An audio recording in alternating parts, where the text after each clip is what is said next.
Overhead lighting will never look appealing, but you can take your image from this to this, all with just 3 lights. And stick around to the end of this video, where I'm gonna give you some quick tips that'll get you going, as well as some solutions to commonly faced problems.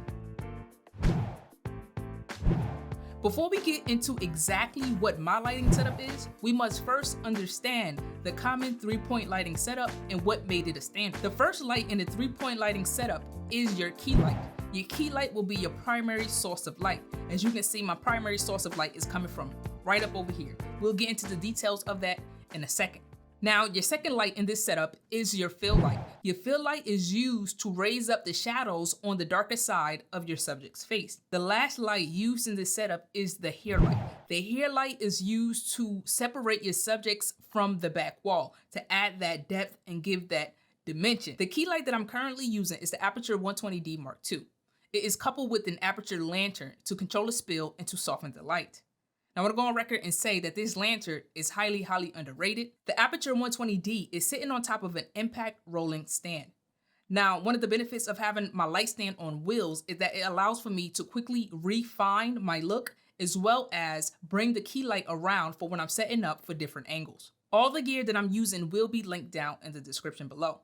However, you don't need exactly what I have. Instead, you just need to understand the techniques of how everything is coming together in order to create the image that you are seeing. I will also link some alternatives such as Amaran, Godox, and Small Rig down below. The fill light that I'm using is actually not a fill light at all. Instead, I am using a foam core board that I purchased from Dollar Tree for $1.25. Now, for you to understand exactly how this is being used, you must first understand exactly the positioning of my key light. Now, my key light is off to the side at about a 45-degree angle. Now, the purpose of having this light off to the side at a 45-degree angle is to create what's called the Rembrandt lighting.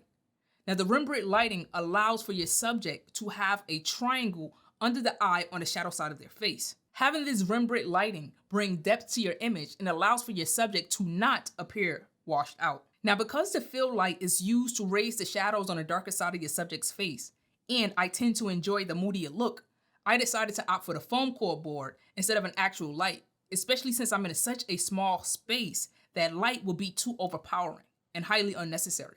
My foam core board is currently being held up on a light stand with a reflector clip. Now, this is how it looks with the board, and this is how it looks without the board. It's all a matter of preference. And as you can see, different heights with this board presents a different look. Now, before we get to my hair light and those tips, if you've been finding value in this video, do me a favor and tap that like button and consider sharing it with a friend. My hair light consists of a simple floor lamp that you can get from any department store such as a Target or a Lowe's. Inside of that, I have an RGB bulb, which allows for me to change it to any color on the spectrum. However, for this particular setup, I chose to keep it at a warmer temperature in order to mimic the normal household lighting.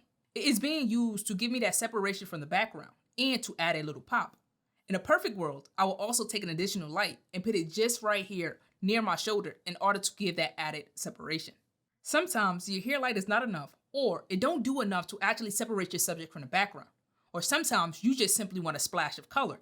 In that case, you would add a backlight. In this case, my backlight is an Aperture MC RGB, which is clamped right on the back of my stool. From this distance, it is pointed directly at the wall, and it allows for a much wider spread than if I was much closer to the wall. On top of that, my back wall is painted gray, which allows for a much more richer look. Here are some quick tips to get you going. 1. If you are in a small space, prioritize putting as much distance between you and the wall as possible. If you find yourself having harsh shadows on the wall behind you, you can either take a few steps forward or place a backlight in order to cast out those shadows. 3. I want you to remember that almost any light can help you to create a good image. You don't need expensive lighting. However, with inexpensive lighting, understand that you run the risk of your colors not being accurate. And this often leads to skewed skin tones. 4. You don't need an expensive softbox in order to get a good image. You can often bounce your light off a reflector or off of a wall in order to get a nice soft fall off. 4. If you must use a free light source, consider using the sun. And with the sun, instead of sitting directly in front of it, which will cause you to look flat and washed out, try to position yourself so that the sun hits you at an angle. and that will also put you in a perfect position to use a reflector or a foam core board in order to bounce that light. I hope that you feel as if this was a good use of your time, and I'll see you in the next one. Love.